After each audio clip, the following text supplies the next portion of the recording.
ഇന്ന് ഭാരതം റിപ്പബ്ലിക് ദിനം കൊണ്ടാടിയ ദിവസമാണല്ലോ. 76ാമത് റിപ്പബ്ലിക് ദിനം കൊണ്ടാടുമ്പോൾ ഒരു രാഷ്ട്രം എന്ന നിലയിൽ A sovereign socialist secular democratic republic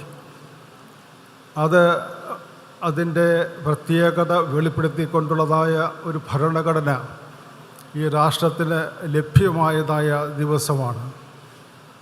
അതുകൊണ്ട് ഇന്ന് ഭാരത ജനത ദൈവത്തിന് നന്ദി കരയേറ്റിക്കൊണ്ട് അതിൻ്റെ പിന്നിൽ അധ്വാനിച്ചതായ ഡോക്ടർ അംബേദ്കർ ആയാലും കൂടെ പ്രവർത്തിച്ചതായ ജവഹർലാൽ നെഹ്റു പ്രധാനമന്ത്രി, മറ്റ് നേതാക്കൾ അവരുടെ സേവനങ്ങളെ ഓർത്ത് ദൈവത്തിന് സ്തോത്രം കരയേറ്റുകയും അവർ എപ്രകാരം ഈ രാജ്യത്തിൻ്റെ അഖണ്ഡത കാത്തുസൂക്ഷിപ്പാനായിട്ട് ആഗ്രഹിച്ചുവോ അത് തുടർന്നും നിലനിൽക്കുവാൻ ദൈവികമായ ഇടപെടൽ ധാരാളമായി ഉണ്ടാകട്ടെ എന്ന് ഈ സമയത്ത് പ്രാർത്ഥിക്കുകയാണ്. സ്വാതന്ത്ര്യം ഉള്ളതായ ഒരു ജനത, സ്വയമായിട്ട് പ്രവർത്തിപ്പാൻ കഴിയുന്നതായ സാഹചര്യങ്ങൾ, സമത്വവും ജനാധിപത്യ രീതിയും വളർത്തിയെടുക്കുന്നതായ സാഹചര്യങ്ങൾ ഇതെപ്പോഴും എല്ലാ മനുഷ്യരും ആഗ്രഹിക്കുന്നതാണ്.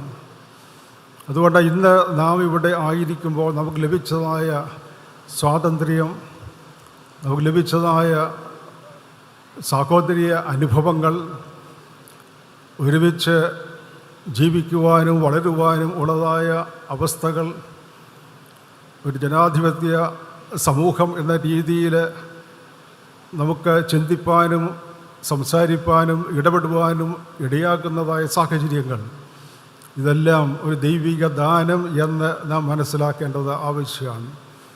ഇന്ന് ഒരുമിച്ച് ചേർന്ന് വരുമ്പോൾ ദൈവമേ അവിടുന്ന് ഞങ്ങളെ വഴിനടത്തുന്ന വിധങ്ങളെ വഴിതെന്നോർത്ത് ദൈവത്തിന് സ്തോത്രം കരയേറ്റുവാൻ ഇടയായിത്തീരണം. അതുകൊണ്ട് ഇന്നത്തെ നമ്മുടെ ധ്യാനം സ്വാതന്ത്ര്യത്തിന് വേണ്ടി കാംക്ഷിച്ചതായ ഒരു ജനത, ആ സ്വാതന്ത്ര്യം ലഭ്യമായതിനു ശേഷം എപ്രകാരമായിരിക്കണമെന്ന് ദൈവവചനത്തിലൂടെ നമ്മെ ഓർപ്പിക്കുന്നതായ പ്രവാചക ശബ്ദം, ഇത് എപ്രകാരമാണ് നമ്മുടെ ജീവിതത്തെ ഒരു പുതിയ അനുഭവത്തിലേക്ക് നയിക്കുന്നത് എന്ന് ചിന്തിപ്പാനായിട്ടാണ് താല്പര്യപ്പെടുന്നത്. ഇസ്രായേൽ ജനതയുടെ ജീവിതത്തിലെ പല ഘട്ടങ്ങളിൽ വിദേശ ആധിപത്യത്തിൻ്റെ കീഴിൽ കഴിഞ്ഞവരാണ് ആ ജനത. അവിടെ അടിമത്തത്തിൻ്റെ അനുഭവങ്ങളാണ് അവരുടെ വേദനയും അവരുടെ കരച്ചിലും നിലവിളിയും എല്ലാം മുഴങ്ങി കേൾക്കുവാനായിട്ട് ഇടയായി തീർന്നത്. 2 ചരിത്ര സംഭവങ്ങൾ പ്രത്യേകം വേദപുസ്തകത്തിൽ നാം കാണുന്നുണ്ട്. ഒന്ന്, മിസ്രൈമിലെ അടിമകളായിരുന്നതായ ഒരു ജനത എപ്രകാരമാണ് അവർക്കൊരു പുറപ്പാട് സാധ്യമായത്, ഒരു പുതിയ ജീവിത അനുഭവത്തിലേക്ക് പോകുവാൻ സ്വതന്ത്ര സമൂഹം എന്ന രീതിയിൽ പ്രവർത്തിപ്പാൻ ഇടയായി തീർന്നത് എന്ന് നാം വായിക്കുന്നുണ്ട്. അതോടൊപ്പം തന്നെ BC 6-ാം നൂറ്റാണ്ടിൽ അവരുടെ സ്വാതന്ത്ര്യം നഷ്ടപ്പെട്ട് ബാബിലോണിയ അടിമത്തത്തിലേക്ക് പോകുന്നതായ ഒരു ജനത, ബാബിലോണിയ അടിമത്തത്തിൽ കിടന്നുകൊണ്ട് അവരുടെ നിലവിളി, ബാബേൽ നദീതീരത്തിരുന്നു കൊണ്ട് എങ്ങനെ ദൈവത്തിന് സ്തോത്രം കരയേറ്റുവാൻ സാധിക്കും, ഒരു സംഗീതം പാടുവാൻ സാധിക്കുമെന്ന് ചോദിക്കുന്നതായ ചോദ്യം അവരുടെ മനസ്സിലൂടെ കടന്നു പോകുന്നുണ്ട്. അവിടെ നിന്ന് ഒരു വിടുതൽ പ്രാപിച്ച് ഒരു പുതിയ അനുഭവത്തിലേക്ക് വരുന്നതായ പശ്ചാത്തലമാണ് യെശയ്യാ പ്രവചനം 40-ാം അധ്യായം 1 മുതലുള്ള വാക്യങ്ങളിൽ നാം വായിക്കുന്നത്. ഇവിടെ 6 മുതൽ 8 വരെയുള്ള വാക്യങ്ങളിൽ ശ്രദ്ധേയമായിട്ട് നാം വായിച്ച് മനസ്സിലാക്കുന്നത്, കേട്ടോ വിളിച്ചു പറയുക എന്ന് ഒരുത്തൻ പറയുന്നു. എന്ത് വിളിച്ചു പറയണം എന്ന് ഞാൻ ചോദിച്ചു. സകല ജഡവും പുല്ലുപോലെയും അതിൻ്റെ ഭംഗിയെല്ലാം വയലിലെ പൂ പോലെയുമാകുന്നു. യഹോവയുടെ ശ്വാസം അതിന്മേൽ ഊതുകയാൽ പുല്ലുണങ്ങുന്നു, പൂവാടുന്നു. നമ്മുടെ ദൈവത്തിൻ്റെ വചനമോ എന്നേക്കും നിലനിൽക്കും. നമുക്ക് പ്രാർത്ഥിക്കാം. സ്നേഹവാനായ ദൈവമേ, സ്വർഗീയ പരമപിതാവേ, ഈ വിശുദ്ധ ദിവസത്തിൽ ശാന്തമായി തിരുസന്നിധിയിലേക്ക് അടുത്ത് വരുവാനും തിരുമുഖത്തേക്ക് നോക്കി അബ്ബാ പിതാവേ എന്ന് വിളിപ്പാൻ നൽകുന്ന വലിയ അവകാശത്തിനായി സ്തോത്രം ചെയ്യുന്നു.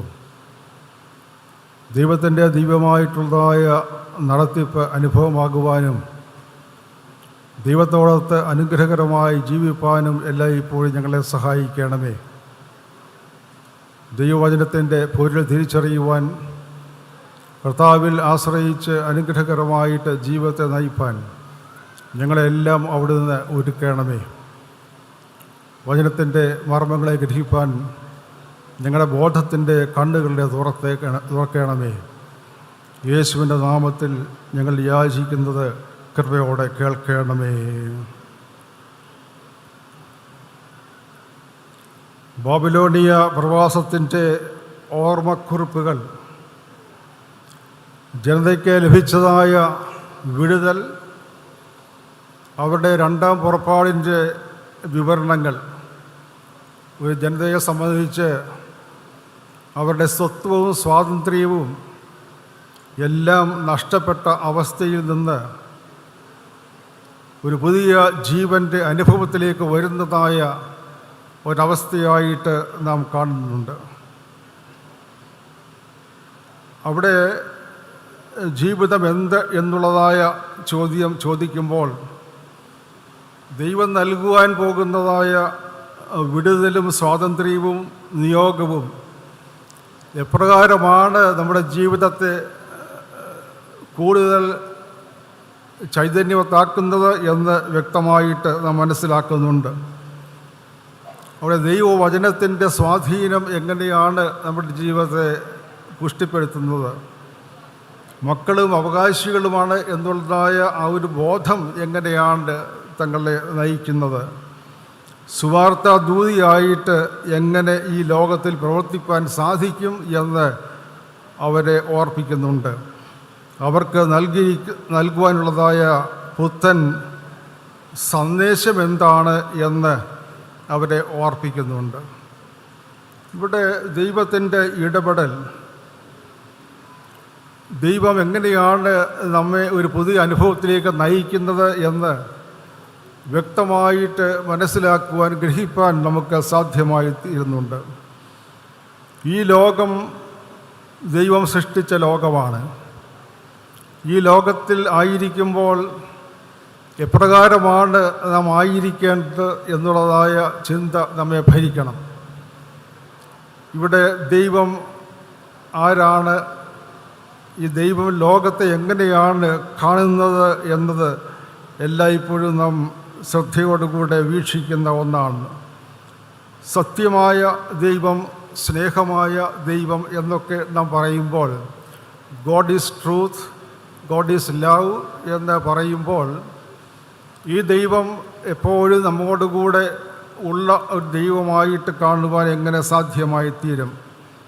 നശ്വരമായ ഈ ലോകത്തിൽ മനുഷ്യനായിരിക്കുമ്പോൾ അനശ്വരമായിട്ടുള്ളതായ ഒരു ജീവൻ്റെ അനുഭവം ദൈവത്തോടു കൂടെ എങ്ങനെ സാധ്യമായി തീരും? ഇത് വ്യക്തമായിട്ട് ഗ്രഹിക്കേണ്ടത് ആവശ്യമാണ്.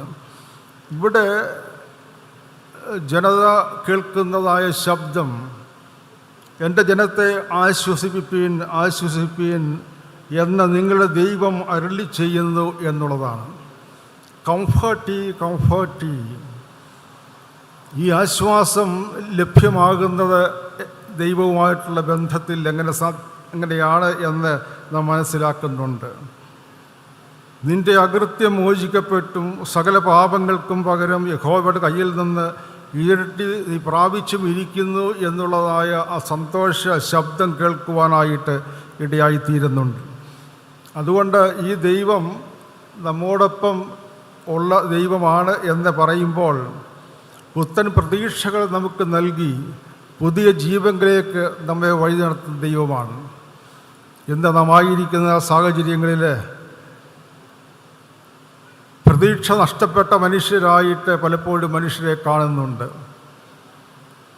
പുതിയ ജീവൻ എങ്ങനെ പ്രാപിക്കാമെന്ന് പല രീതിയിൽ ചിന്തിക്കുന്നതായ വ്യക്തികളെ നാം കാണുന്നുണ്ട്. ഇവിടെ ക്രൈസ്തവ ദർശനത്തിലെ ദൈവരാജ്യ അനുഭവത്തിലേക്ക് വരുന്നതായ ഓരോ വ്യക്തിയും പുതിയ പ്രതീക്ഷയോടുകൂടെ പുതിയ ജീവൻ്റെ അനുഭവത്തിലേക്ക് വരുന്നു എന്ന് നാം എല്ലായ്പ്പോഴും മനസ്സിലാക്കുന്നുണ്ട്. അവിടെ ക്രിസ്തുവിലൂടെ പുതുക്കപ്പെട്ടതായ ഒരു ജീവിതത്തിൻ്റെ അനുഭവം സാധ്യമാണ്. മായ എന്ന് എല്ലാം മായ എന്ന് സഭാപ്രസംഗി പറയുമ്പോൾ പോലും ദൈവാശ്രയത്തിലായിരിക്കേണ്ടതിൻ്റെ ആവശ്യകത കൂടുതലായിട്ട് വെളിപ്പെടുത്തുന്നതായ വാക്കുകളായിട്ട് നാം അതിനെ കാണുന്നുണ്ട്. ഈ ജീവിതത്തിന് അർത്ഥമുണ്ട് എന്ന് വ്യക്തമായിട്ട് മനസ്സിലാക്കുവാൻ ഇടയായിത്തീരണം. നിരാശയിൽ ഭയപ്പെട്ട് ഒളിച്ചോടുന്ന മനുഷ്യനല്ല. തകർന്ന ജീവിതമായിട്ട് ഈ ജീവിതത്തെ കാണുവാനായിട്ട് സാധ്യമല്ല. ഈ ലോകം നാശത്തിലേക്കാണ്, ഇനി ഒന്നും ചെയ്യാനില്ല എന്ന് പറഞ്ഞ് പിൻവലിയൽ പാടില്ല. പിന്നെയോ ഈ ലോകവും അതിൻ്റെ മോഹവും ഒഴിഞ്ഞു പോകും, ദൈവേഷ്ടം ചെയ്യുന്നവനോ എന്നും നിലനിൽക്കും എന്നുള്ളതായ ആ ദൈവിക ശബ്ദം മനസ്സിലാക്കിക്കൊണ്ട് ഈ ലോകത്തിലായിരിക്കുമ്പോൾ തന്നെ ഈ ലോകത്തെ രൂപാന്തരപ്പെടുത്തുന്ന ശക്തിയായിട്ട് ജീവിപ്പാനായിട്ട് നമുക്കെങ്ങനെ സാധ്യമാകും എന്ന് നാം പലപ്പോഴും ഓർക്കേണ്ടതായിട്ടുണ്ട്. ഓട്ടിസം ബാധിച്ചതായ ഒരു കുട്ടി ഒരു ഭവനത്തിലായിരിക്കുമ്പോൾ ആ ഭവനത്തിലേക്ക് കടന്നു ചെല്ലുന്ന സമയത്ത് ഈ കുട്ടി വളരെ സന്തോഷത്തോടുകൂടെ ഓടി വന്ന് ആശ്ലേഷിക്കുന്നതായ ഒരു രംഗം.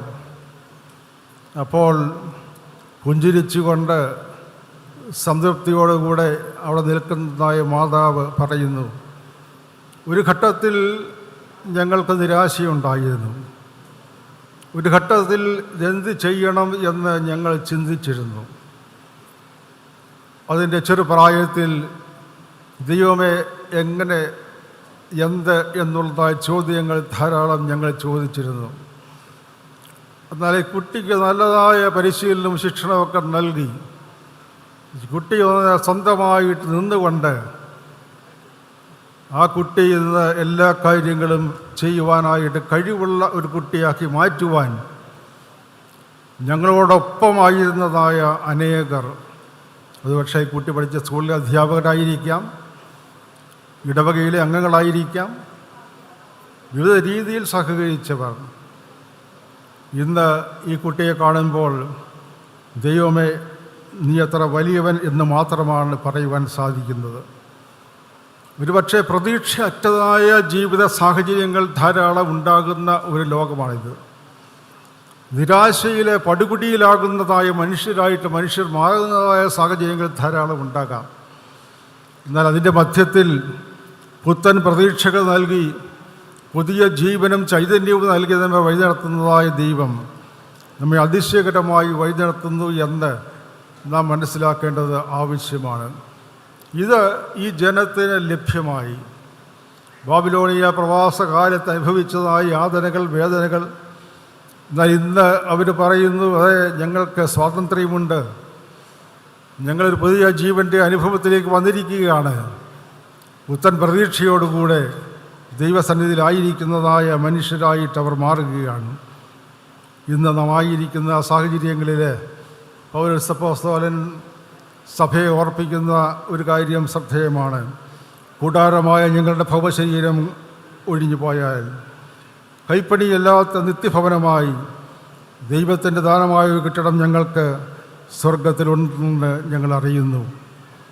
കൂടാരമായി ഭൗമ ശരീരം ഞങ്ങളിൽ നിന്ന് മാറിപ്പോകുന്നു, എന്നാൽ കൈപ്പണിയല്ലാത്തതായ ഒരു നിത്യഭവനം നമ്മൾക്ക് ഒരുക്കപ്പെട്ടിരിക്കുന്നു.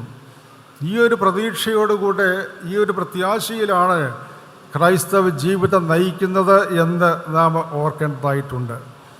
അതുകൊണ്ട് ജീവിതത്തിൻ്റെ ഓരോ ഘട്ടങ്ങളിലും നിരാശയിൽ തളർന്നു പോകാതെ ദൈവത്തോടൊത്ത് ജീവിപ്പാനായിട്ട് ഇടയായിത്തീരണം.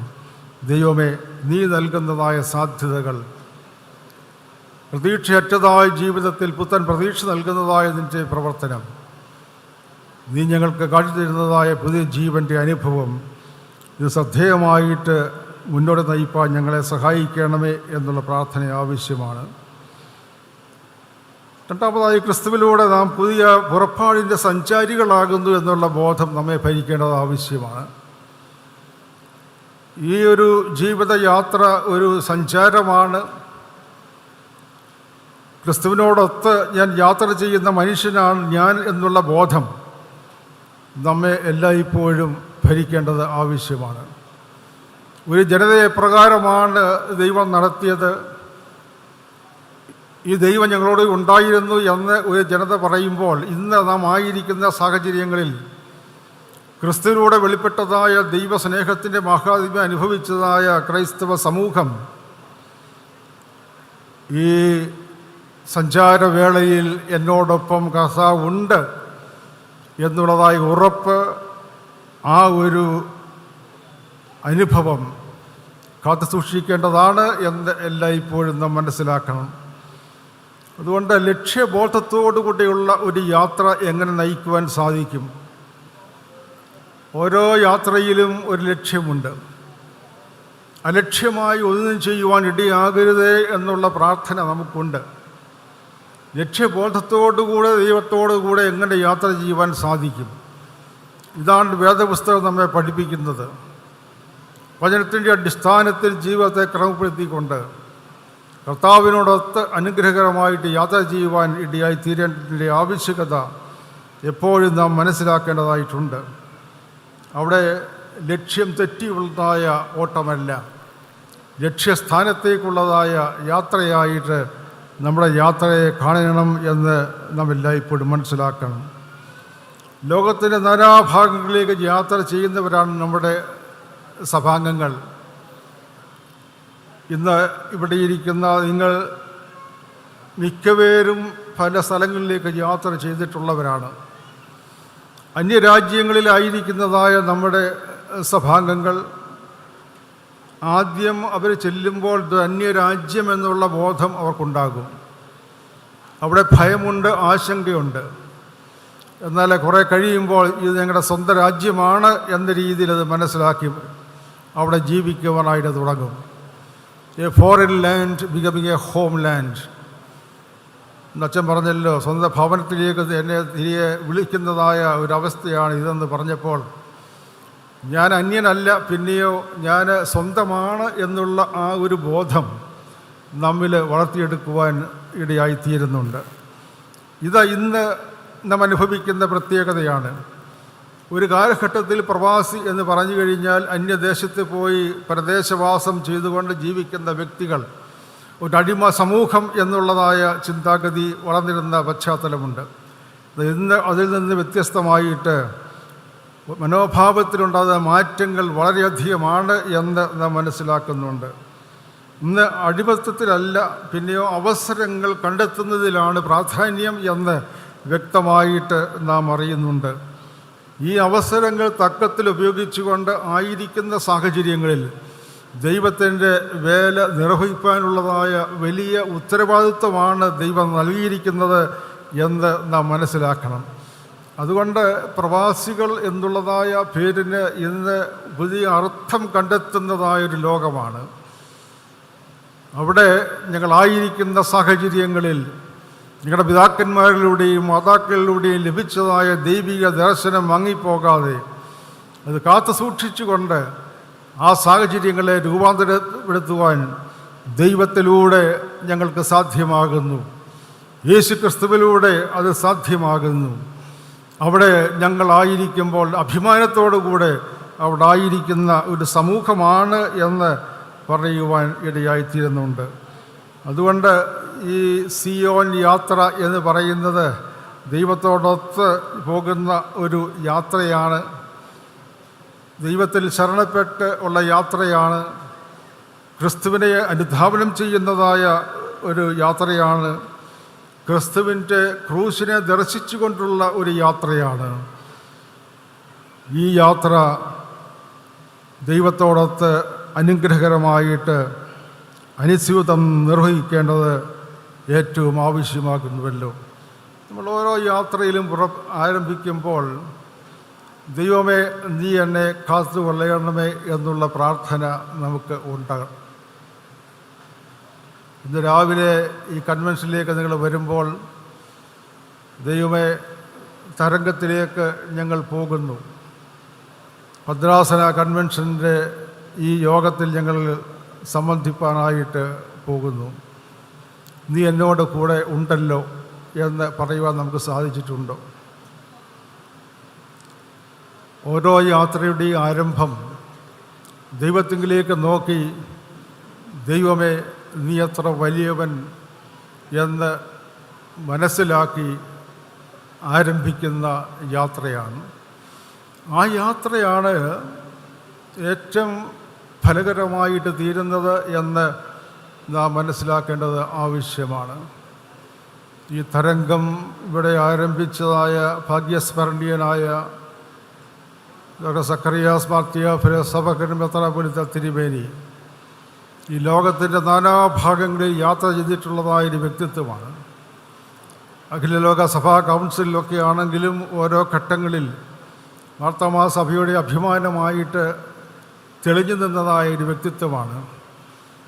ആ തിരുമേനി ഓരോ ഘട്ടങ്ങളിലും ഓരോ പ്രവർത്തനം ആരംഭിക്കുമ്പോഴും ദൈവമേ നിന്നോടൊത്ത് ഞാൻ യാത്ര ചെയ്യുകയാണ്, ഈ യാത്ര സഫലമാകുന്നത് നിൻ്റെ കൃപയാലാണ് എന്ന് വ്യക്തമായിട്ട് മനസ്സിലാക്കി പ്രവർത്തിച്ച വ്യക്തിത്വമാണ്.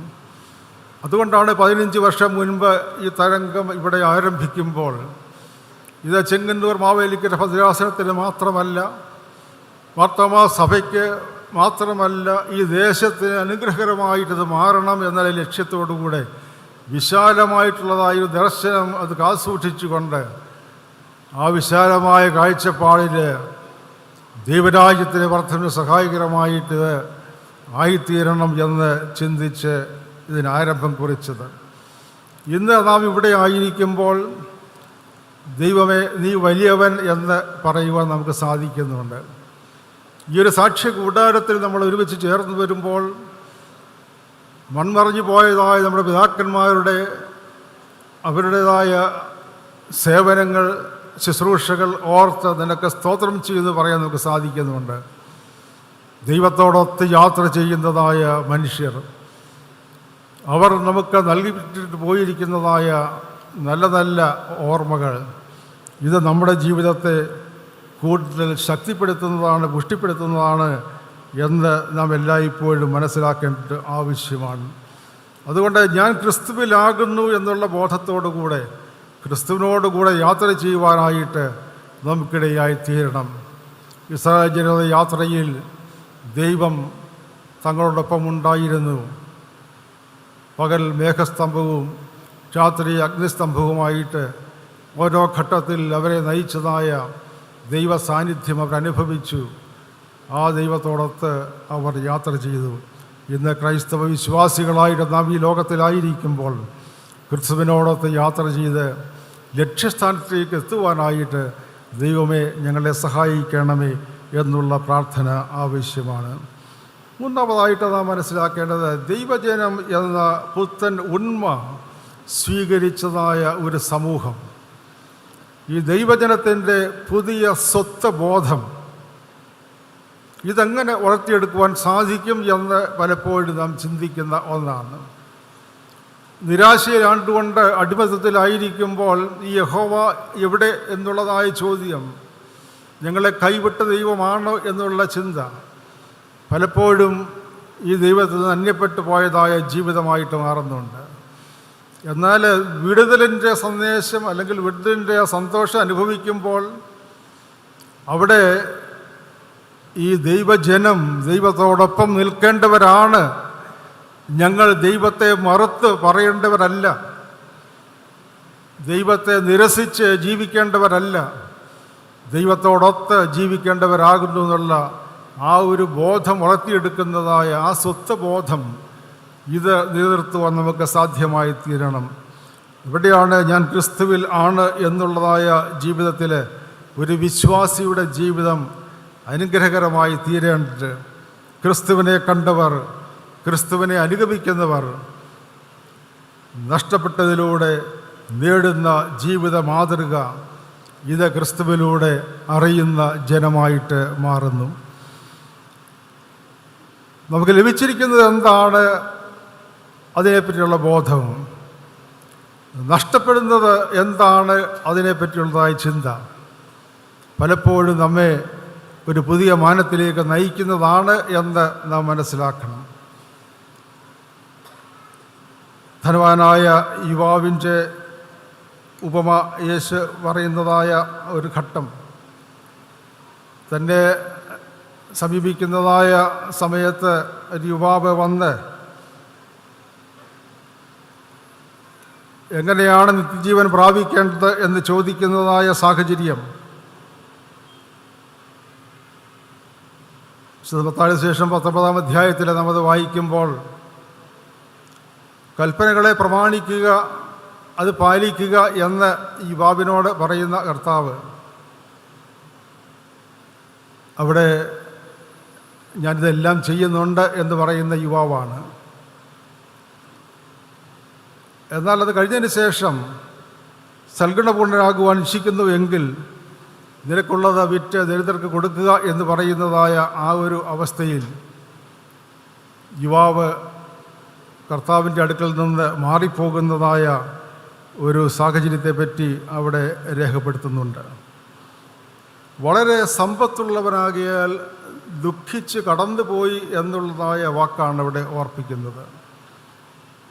എന്താണ് നഷ്ടം, എന്താണ് നേട്ടം, ഇതിനെപ്പറ്റിയുള്ളതായ ചിന്തകൾ, നഷ്ടപ്പെടുന്നതിലൂടെ എങ്ങനെ ലാഭം ലഭ്യമാകും എന്നുള്ളതായ ചിന്ത, ഇത് കർത്താവ് നമ്മളെ ഓർപ്പിക്കുമ്പോൾ എങ്ങനെയാണ് ദൈവരാജ്യത്തിൻ്റെ അനുഭവത്തിൽ നാം ആയിരിക്കേണ്ടത് എന്ന് നമ്മെ ചിന്തിപ്പിക്കുന്നതായ ചില വാക്കുകളായിട്ട് വിശുദ്ധ മത്തായി അത് രേഖപ്പെടുത്തി നമ്മെ ഓർപ്പിക്കുകയാണ്. ദൈവം നമ്മളിൽ നിന്ന് എന്താണ് ആഗ്രഹിക്കുന്നത്? എൻ്റെ ജീവിതത്തിലൂടെ എങ്ങനെ മറ്റുള്ളവർക്ക് അനുഗ്രഹകരമായിട്ട് ഞാൻ ജീവിക്കുവാൻ സാധിക്കും? എന്ത് നന്മ മറ്റുള്ളവർക്ക് നൽകുവാൻ എനിക്ക് സാധിക്കും? സൽഗുണപൂർണ്ണനാകുവാനായിട്ട് ഞാൻ എന്താണ് ചെയ്യേണ്ടത്? എനിക്കുള്ളതെല്ലാം എൻ്റേത് എന്നുള്ളതായ അവസ്ഥയിൽ കാത്തു സൂക്ഷിക്കാനായിട്ട് ശ്രമിക്കുന്ന മനുഷ്യനായിട്ട് ഞാൻ മാറാം, അല്ലെങ്കിൽ എനിക്കുള്ളതെല്ലാം ദൈവത്തിൻ്റെ ദാനമാണ് എന്ന് മനസ്സിലാക്കി ദൈവത്തിൻ്റെ ഹിതമനുസരിച്ച് ജീവിക്കുകയും പ്രവർത്തിക്കുകയും ചെയ്യുന്ന മനുഷ്യനായിട്ട് തീരാൻ സാധിക്കും. അവിടെ തിരഞ്ഞെടുപ്പ് നമ്മുടെ കയ്യിലാണ്. ഒന്നുകിൽ നിത്യജീവൻ്റെ അനുഭവത്തിലേക്ക് പോകുവാൻ സാധിക്കും, ഇല്ല എങ്കിൽ ന്യായവിധി ദിവസത്തിൽ ആ ന്യായവിധി നാളിൽ തള്ളപ്പെടുന്ന അനുഭവത്തിലേക്ക് മാറാനിടയായിത്തീരും. അവിടെ എങ്ങനെ എൻ്റെ ജീവിതത്തെ ധന്യമാക്കുവാൻ എനിക്ക് സാധിക്കും? നഷ്ടപ്പെടുന്നതിലൂടെ നേടുന്നതായ അവസ്ഥ അതെങ്ങനെ സാധ്യമാകും? ദൈവജനത്തെക്കുറിച്ചുള്ളതായ കാഴ്ചപ്പാടിലെ കർത്താവെല്ലാം ഇപ്പോഴും ഓർപ്പിക്കുന്നത്, ദൈവത്തിന് പ്രാധാന്യം നൽകി കർത്താവിൻ്റെ പിന്നാലെ ചെല്ലുന്നവർ ഈ കർത്താവിൻ്റെ ഹിതപ്രകാരം ജീവിപ്പാനായിട്ട് ശ്രദ്ധിക്കുന്ന വ്യക്തികളായി തീരണം എന്ന് ഓർപ്പിക്കുന്നുണ്ട്. അവിടെ പത്രോസ് പറയുന്ന ഒരു കാര്യം വളരെ ശ്രദ്ധേയമാണ്. ഞങ്ങൾ സകലവും വിട്ട് നിന്നെ അനുഗമിക്കുന്നുണ്ടല്ലോ, ഞങ്ങൾക്ക് എന്ത് കിട്ടും എന്നുള്ളതായ ചോദ്യം പത്രോസ് അവിടെ ചോദിക്കുന്നുണ്ട്. ഞങ്ങൾക്ക് എന്ത് കിട്ടും എന്നുള്ള ചോദ്യമാണ്.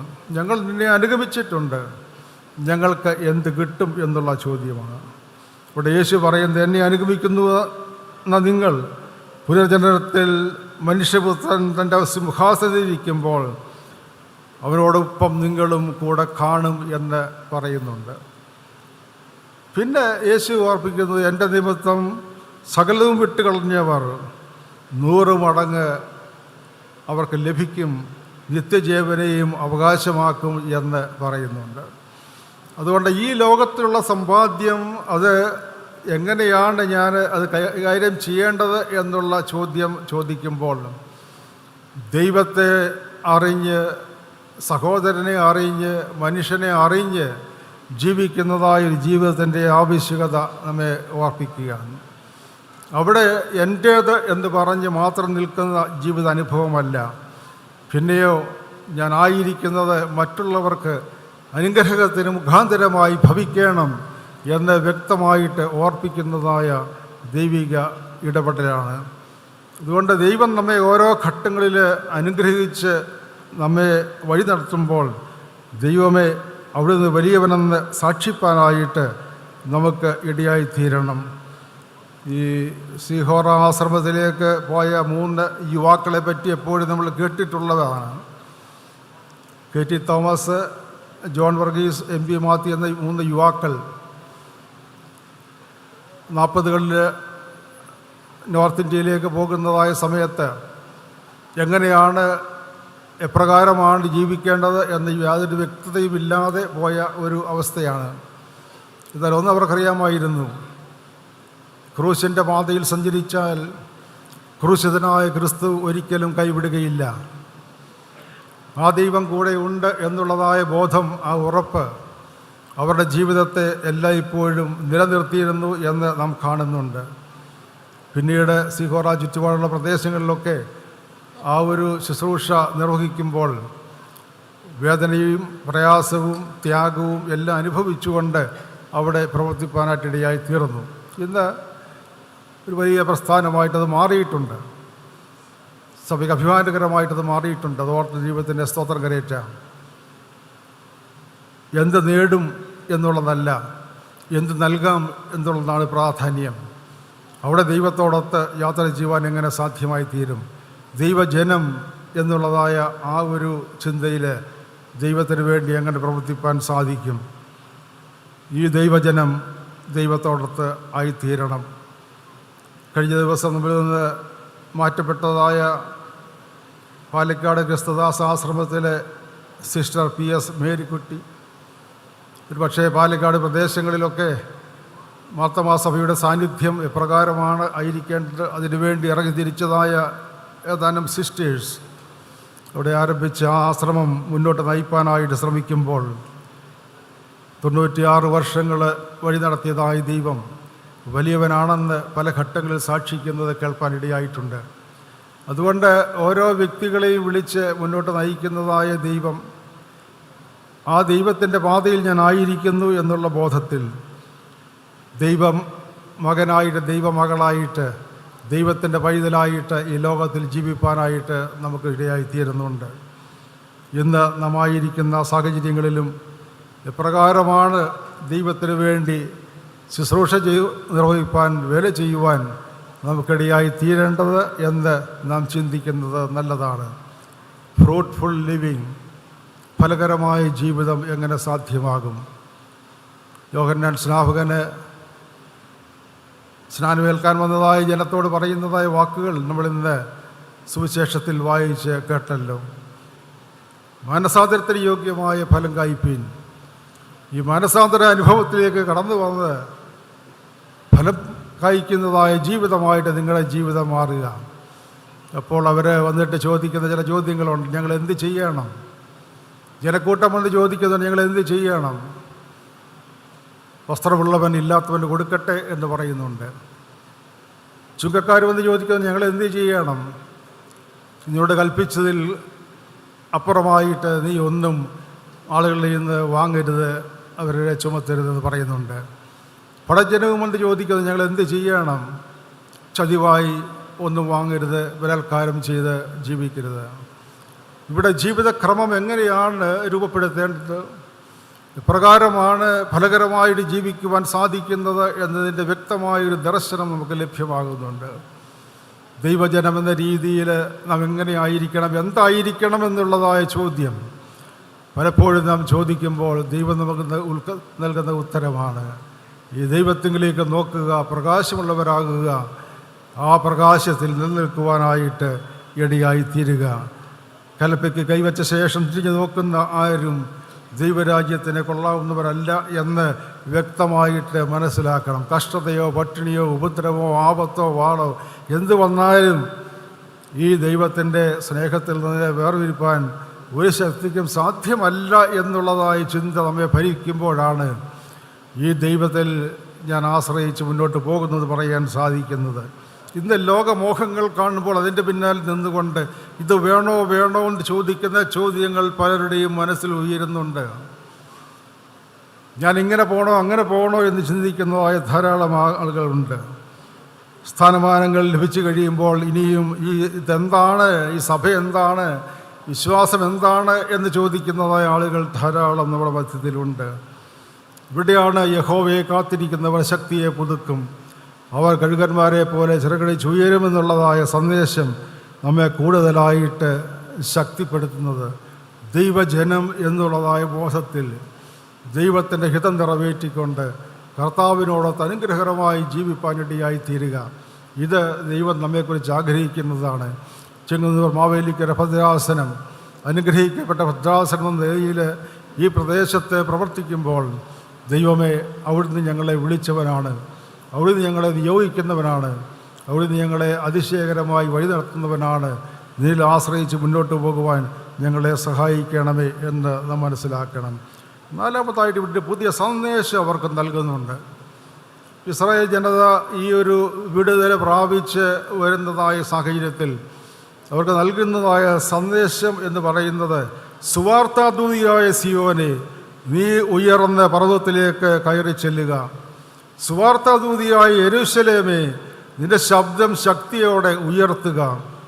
യഹൂദ നഗരങ്ങളോട്, ഇതാ നിങ്ങളുടെ ദൈവം എന്ന് പറയുക. ഈ ഒരു സുവിശേഷ ദർശനമാണ് സഭയെയും ദൈവം ഏൽപ്പിച്ചിരിക്കുന്നത്.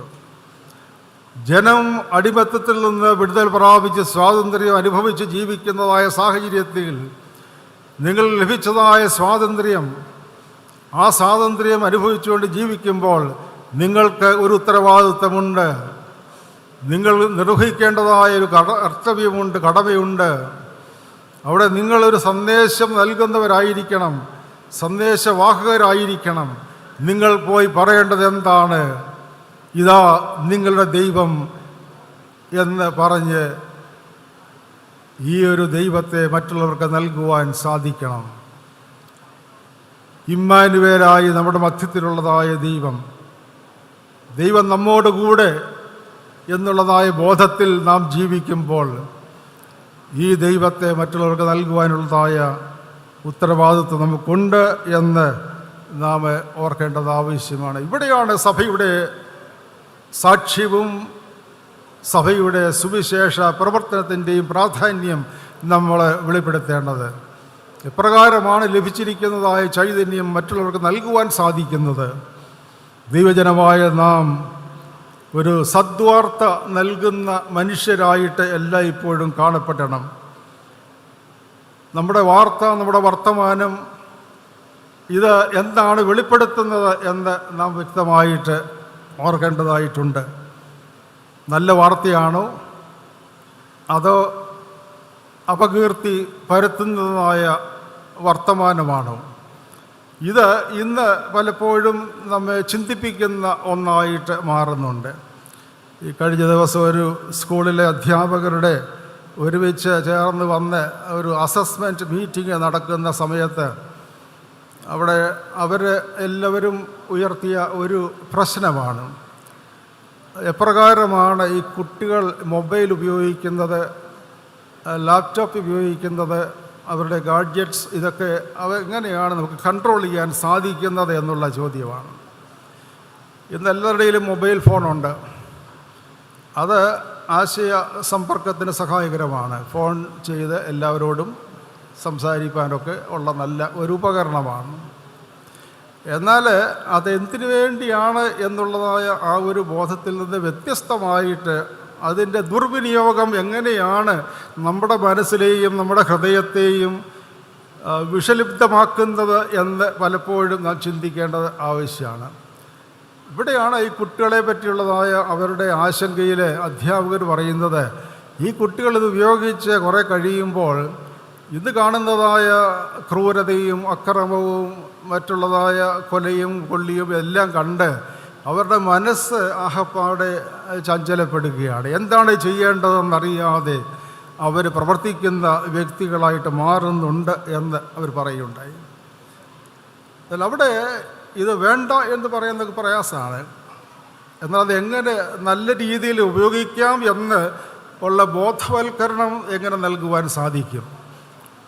നമുക്ക് ലഭിക്കുന്നതായ മെസ്സേജസ് പലതും ലഭിക്കുമ്പോൾ എന്താണ് നല്ലത്, എന്താണ് വേണ്ടാത്തത് എന്ന് വിവേചിച്ചറിയാനുള്ളതായ ദൈവകൃപ ദൈവമേ പ്രദാനം ചെയ്യണമേ. പണ്ടൊക്കെ രാവിലെ എഴുന്നേൽക്കുമ്പോൾ പത്രം വായനയായിരുന്നു നമുക്ക് പ്രധാനമായിട്ടുണ്ടായിരുന്നത്. പത്രത്തിൽ കാണുന്നതായ വാർത്തകൾ വായിച്ച് കുറേയൊക്കെ അതിൽ മുഴുകിയിരിക്കുന്ന വ്യക്തികളാണ്. ഇന്ന് എഴുന്നേൽക്കുമ്പോൾ ആദ്യം തുറക്കുന്നത് ഫോണാണ്. അതിനകത്ത് എന്തൊക്കെ മെസ്സേജ് വന്നിട്ടുണ്ട്, ആരെക്കുറിച്ചെല്ലാം നല്ലത് പറഞ്ഞിട്ടുണ്ട്, ആരെക്കുറിച്ചെല്ലാം വേണ്ടാത്തത് പറഞ്ഞിട്ടുണ്ട്. ഇതെല്ലാം കണ്ടതിന് ശേഷം നല്ലത് നമ്മൾ മനസ്സിൽ വെക്കും, വേണ്ടാത്തത് മറ്റുള്ളവർക്ക് ഷെയർ ചെയ്യും. ഇതാണ് നമ്മുടെ ഒരു വലിയ പതിവായിട്ട് ഇപ്പോൾ നമ്മൾ ദിവസം ചെയ്യുന്നത്. രാവിലെ അതിങ്ങനെ എല്ലാവരും ചെയ്തുകൊണ്ടിരിക്കുന്നതാണ്. അപ്പോൾ അതുകൊണ്ട് ഈ നല്ല രീതിയിൽ ഉപയോഗിക്കുന്നതായ ആ ഒരു ബോധവൽക്കരണം ഇന്ന് ആവശ്യമാണ് എന്ന് കാര്യമായിട്ട് നാം മനസ്സിലാക്കേണ്ടത് ആവശ്യമാണ്. ദിവസവും ഉണരുമ്പോൾ ദൈവമേ നീയാണ് എന്നെ സൃഷ്ടിച്ചത് എന്നുള്ള ബോധത്തോടുകൂടെ ദൈവസന്നിധിയിൽ അല്പസമയം ചെലവഴിച്ച് പ്രാർത്ഥനയോടുകൂടെ ആരംഭിക്കുകയാണെങ്കിൽ ഞാൻ എന്താണ് ചെയ്യേണ്ടത്, എങ്ങനെയാണ് പ്രവർത്തിക്കേണ്ടത് എന്നതിൻ്റെ വ്യക്തത നമുക്ക് ലഭ്യമാകും, യാതൊരു സംശയമില്ല. Use and misuse of technology, ഇത് ഇന്ന് വളരെയധികം ചർച്ച ചെയ്യപ്പെടുന്ന ഒരു വിഷയമാണ്. അതുകൊണ്ട് വരുന്ന വാർത്തകൾ എല്ലാം ഇത് നല്ലതാണോ അത് ദൂഷ്യമാണോ എന്ന് മനസ്സിലാക്കുവാൻ വിവേചിച്ച് അറിയാനുള്ളതായ ദൈവകൃപ പ്രദാനം ചെയ്യണമേ എന്ന് നമ്മൾ എല്ലായ്പ്പോഴും മനസ്സിലാക്കണം. അതുകൊണ്ട് നിങ്ങൾക്ക് നൽകുവാനുള്ള സന്ദേശം എന്താണ്, എന്ത് വാർത്തയാണ് ഞാൻ നൽകുവാൻ പോകുന്നത് എന്ന് ചോദിച്ചാൽ ദൈവം നമ്മോടൊപ്പമുണ്ട് എന്നുള്ളതാണ്. എന്നോടൊപ്പമുള്ള ഈ ദൈവം എന്നെ നയിക്കുന്ന ദൈവമാണ് എന്ന് പറയാൻ സാധിക്കും. 2021 നോബൽ പ്രൈസ് ലഭിച്ചത് 2 മാധ്യമ പ്രവർത്തകർക്കാണ്. മിസ് മറിയ റോസ ഫിലിപ്പീൻസുകാരിയാണ്, മിസ് ഡിമിട്രി ബറാറ്റാവോ റഷ്യക്കാരനാണ്. ഈ 2 പത്രപ്രവർത്തകർക്കും ഈ നോബൽ പീസ് പ്രൈസ് ലഭിച്ചു. അതിൻ്റെ പ്രധാന കാരണം വാർത്തയിൽ ഉള്ള സത്യസന്ധത, അവിടെ what is truth and what is justice, അത് വ്യക്തമായിട്ട് അവരുടെ വാർത്തയിലൂടെ മറ്റുള്ളവർക്ക് പകരപ്പെട്ടതായ ആ ഒരു പ്രവർത്തനമായിരുന്നു. Their efforts to safeguard freedom of expression, which is a precondition for democracy and lasting peace. ഇത് വ്യക്തമായിട്ട് അവരെക്കുറിച്ച് പറയുന്നതായ ഒരു വാചകമാണ്. അതായത് ഈ ഫ്രീഡം ഓഫ് എക്സ്പ്രഷൻ, നമുക്ക് എന്തും പറയാനുള്ളതായ സ്വാതന്ത്ര്യം നമുക്കുണ്ട് എന്ന് പറയുമ്പോൾ തന്നെ അത് എങ്ങനെയാണ് സമാധാനവും മറ്റുള്ളവർക്ക് ശാന്തിയും നീതിയുക്തവുമായിട്ടുള്ളതായ സത്യവാർത്തയായിട്ട് കാണാൻ സാധിക്കുന്നത് എന്ന് ഓർപ്പിക്കുന്നുണ്ട്. അതുകൊണ്ട് ഇന്ന് നാം ആയിരിക്കുന്ന സാഹചര്യങ്ങൾ ദൈവജനത്തിന് ഒരു സന്ദേശമുണ്ട്. ഈ സന്ദേശം ജീവിക്കുന്നതായ ദൈവം നമ്മോടുകൂടെ എന്നുള്ളതാണ്. നിന്നെ കരുതുന്നതായ ദൈവം നമ്മോടുകൂടെ ഉണ്ട് എന്നുള്ളതാണ്. ജീവിത നിരാശയിൽ ആയിരിക്കുമ്പോൾ, തളർന്നു പോകുന്നതായ ജീവിത അനുഭവത്തിൻ്റെ മധ്യത്തിൽ നമ്മെ കരുതുന്നതായ ഒരു ദൈവം നമ്മളോടുകൂടെ ഉണ്ട് എന്നുള്ളതായ വാർത്ത നൽകുന്നവരായി ഈ ലോകത്തിൽ ജീവിപ്പാനായിട്ട് നമുക്കിടയായി തീരണം. പ്രിയ ദൈവമക്കളെ, നാം ഒരുമിച്ച് ചേർന്ന് വന്ന് ഈ ദിവസങ്ങളിൽ വചന ശുശ്രൂഷ ശ്രമിക്കുകയാണ്. മനോഹരമായിട്ടുള്ളതായ ഈ പന്തലിൻ്റെ കീഴിൽ ശാന്തമായിരുന്നു കൊണ്ട് ദൈവവചനം ശ്രവിക്കുന്നവരായ നമ്മൾ ഭവനത്തിലേക്ക് തിരികെ പോകുന്നതായ വേളയിൽ നാം എന്ത് തീരുമാനത്തോടു കൂടിയാണ് പോകുന്നത് എന്ന് നമ്മോട് തന്നെ ചോദിക്കുന്നത് നല്ലതാണ്. ഈ കൺവെൻഷന് ഇവിടെ സമാപിക്കുമ്പോൾ ദൈവസന്നിധിയിൽ വിനയപ്പെട്ട് നാം ശ്രമിച്ചതായ വചനങ്ങൾ എപ്രകാരം നമ്മുടെ ജീവിതത്തെ ശക്തിപ്പെടുത്തുവാൻ സഹായകരമായി തീർന്നു ജീവിതത്തെ ഒരു പുതിയ ചൈതന്യത്തിലേക്ക് നയിക്കുവാൻ സഹായകരമായി തീർന്നു. എൻ്റെ ഭവനാന്തരീക്ഷത്തിലേക്ക് ഞാൻ മടങ്ങുമ്പോൾ ഒരു പുതിയ മനുഷ്യനായിട്ട് ഭവനത്തിലേക്ക് പോകുവാൻ എന്നെ സഹായിച്ചു.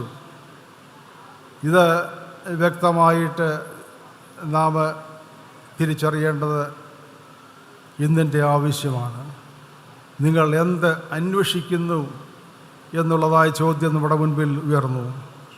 ജീവനുള്ള ക്രിസ്തു നീ തന്നെ എന്ന് പറയുവാൻ സഹായിക്കുന്നതായ സാഹചര്യങ്ങൾ, പിതാക്കന്മാരുടെ വിശ്വാസത്തിലൂടെ എങ്ങനെയാണ് നമ്മുടെ ജീവിതത്തേക്ക് അതിലടിയുറച്ച് മുന്നോട്ട് പോകാൻ ഞങ്ങളെ സഹായിക്കേണ്ടത്? ഈ ഉറച്ച തീരുമാനം, എൻ്റെ പിതാക്കന്മാരുടെ ദൈവം, മാതാക്കളുടെ ദൈവം, അവരുടെ ദൈവം എൻ്റെയും ദൈവമാണ് എന്ന് പറയുന്നതായ ജീവിതത്തിലൂടെ ദൈവത്തെ മഹത്വപ്പെടുത്തുവാൻ ഇടയായി തീരേണ്ടതും ആവശ്യമാകുന്നുവല്ലോ. ഞാനായിരിക്കുന്ന സാഹചര്യങ്ങളിൽ ദൈവം ഇടപെടുന്ന ജീവിത സാഹചര്യങ്ങൾ, ഇടപെടുന്നതായ വ്യക്തികൾ, അവരെങ്ങനെ ഒരു ഉറച്ച തീരുമാനമെടുത്തുകൊണ്ട് ബന്ധങ്ങൾ പുനഃസ്ഥാപിക്കുവാൻ സാധ്യതകൾ കണ്ടെത്തി പുതിയ അനുഭവത്തിലേക്ക് വരുവാനിടയായിത്തീരുന്നു. ഈ ഒരു ചിന്തയെല്ലാം നമ്മെ ഭരിക്കുന്നതായ സമയമാണ്. ഇന്ന് നാം ആയിരിക്കുന്ന സാഹചര്യങ്ങൾ, ദൈവമേ നിന്നോടൊപ്പം ഞാൻ ആയിരിക്കുന്നുവെന്ന് പറയുവാനും, ഞാൻ നിന്നോടൊപ്പം യാത്ര ചെയ്യുന്നുവെന്ന് പറയുവാനും, എൻ്റെ ദൈവം ഇന്നും ജീവിക്കുന്നുവെന്ന് പറയുവാനും, ഈ ദൈവവുമായുള്ള ബന്ധത്തിൽ അനുഗ്രഹ ജീവിതം നയിപ്പാൻ എന്നെ തന്നെ സമർപ്പിക്കുന്നത് പറയുവാനും ഇടയായിത്തീരണം. പുല്ലുണങ്ങുന്നു, പൂവാടുന്നു, നമ്മുടെ ദൈവത്തിൻ്റെ വചനമോ എന്നേക്കും നിലനിൽക്കും. പുല്ലുണങ്ങുന്നു, പൂവാടുന്നു, നമ്മുടെ ദൈവത്തിൻ്റെ വചനമോ എന്നേക്കും നിലനിൽക്കും. ഇത് നമ്മൾ ഉരുവിട്ടുകൊണ്ട് നമ്മുടെ ജീവിതത്തെ മുന്നോട്ട് നയിക്കുമ്പോൾ, ഈ ലോകത്തിൽ നാം ആയിരിക്കുമ്പോൾ, നശ്വരമായ ഈ ലോകത്തെ അനശ്വരമായിട്ടുള്ളതായ ദൈവത്തിൻ്റെ കൃപാവരങ്ങളിലൂടെ പുതിയ ജീവനിലേക്ക് നയിക്കുന്നതായ ദൈവത്തിൻ്റെ ഇടപെടൽ എൻ്റെ ജീവിതത്തിൽ ദൈവമേ അത് യാഥാർത്ഥ്യമാക്കണമേ എന്നുള്ള ബോധം നമുക്ക് ആവശ്യമാണ്. ഓരോ ജീവിതാനുഭവത്തിലൂടെയും ദൈവം ചെയ്യുന്ന ഉപകാരങ്ങൾ എത്ര വലുത് എന്നോർത്തുകൊണ്ട് ദൈവത്തിന് സ്തോത്രം കരയേറ്റുവാൻ നമുക്കിടയായിത്തീരണം. പുത്തൻ പ്രതീക്ഷയോടെ പുതുജീവനിലേക്കുള്ളൊരു യാത്രയാണ് നമ്മുടെ ജീവിതയാത്ര. യേശു ക്രിസ്തുവിനോടൊപ്പമുള്ള ഒരു യാത്രയാണ് നമ്മുടെ യാത്ര. നാം ദൈവജനമെന്ന സ്വത്വബോധം ഇത് കാത്തു പാലിക്കുവാൻ, സൂക്ഷിക്കുവാൻ നമുക്കിടയായിത്തീരണം. ദൈവം നമ്മോടുകൂടെ ഉണ്ട് എന്നുള്ളതായ സന്ദേശം മറ്റുള്ളവർക്ക് നൽകുവാനായിട്ട് അത് കൂടുതലായിട്ട് മനസ്സിലാക്കി ജീവിക്കുന്നതായ ജീവിതങ്ങളായിട്ട് നമ്മുടെ ജീവിതം ആയിത്തീരണം. അതുകൊണ്ട് ഇന്ന് നമ്മുടെ ആയിരിക്കുമ്പോൾ ദൈവമേ നിനക്ക് സ്തോത്രം, നിനക്ക് സ്തുതി എന്ന് പറയുമ്പോൾ ഇത്രത്തോളം എന്നെ വഴി നടത്തിയതായ ദൈവം വലിയവനെന്ന് ദൈവത്തിന് സ്തോത്രമർപ്പിച്ചുകൊണ്ട് മനസ്സിലാക്കിക്കൊണ്ട് ജീവിതത്തെ ക്രമപ്പെടുത്തുവാൻ ദൈവം സഹായിക്കട്ടെ. ദൈവം അതിശയകരമായി നമ്മെ കാക്കുന്നു, പരിപാലിക്കുന്നു. മാറാത്തതായി ദിവ്യ സാന്നിധ്യത്താൽ നമ്മെ വഴി നടത്തുകയും പരിപാലിക്കുകയും ചെയ്യട്ടെ. ഈ ലോക ജീവിതം താൽക്കാലികം, എന്നാൽ നിത്യതയിലേക്കുള്ളതായ നമ്മുടെ യാത്ര ഒരു വാസസ്ഥലം നമുക്ക് വേണ്ടി ഒരുക്കിയിരിക്കുന്നതായ ദൈവത്തോടൊപ്പമുള്ള യാത്രയാണ്. ഫ്രാൻസിസ് ഓഫ് അസിസിയുടെ മനോഹരമായൊരു പ്രാർത്ഥനയുണ്ട്. ആ പ്രാർത്ഥന ഈ സമയത്ത് ഞാൻ പ്രാർത്ഥിച്ചുകൊണ്ട് ഈ വചന ശുശ്രൂഷ അവസാനിപ്പിക്കുകയാണ്. O divine master, grant that I may not so much seek to be consoled as to console, to be understood as to understand, to be loved as to love. For it is in giving that we receive, it is in pardoning that we are pardoned, and it is in dying that we are born to eternal life. ദിവ്യനാഥ, ആശ്വസിപ്പിക്കപ്പെടുന്നതിനേക്കാൾ ആശ്വസിപ്പിക്കുന്നതിനും, മനസ്സിലാക്കപ്പെടുന്നതിനേക്കാൾ മനസ്സിലാക്കുന്നതിനും, സ്നേഹിക്കപ്പെടുന്നതിനേക്കാൾ സ്നേഹിക്കുന്നതിനും എനിക്ക് ഇടയാക്കണമേ. എന്തെന്നാൽ നൽകുമ്പോഴാണ് ഞങ്ങൾക്ക് ലഭിക്കുന്നത്, ക്ഷമിക്കുമ്പോഴാണ് ഞങ്ങൾ ക്ഷമിക്കപ്പെടുന്നത്. ഭൗതിക ജീവിതം അവസാനിക്കുമ്പോഴാണ് ഞങ്ങൾ നിത്യജീവനിലേക്ക് ജനിച്ച് ഉയരുന്നത്.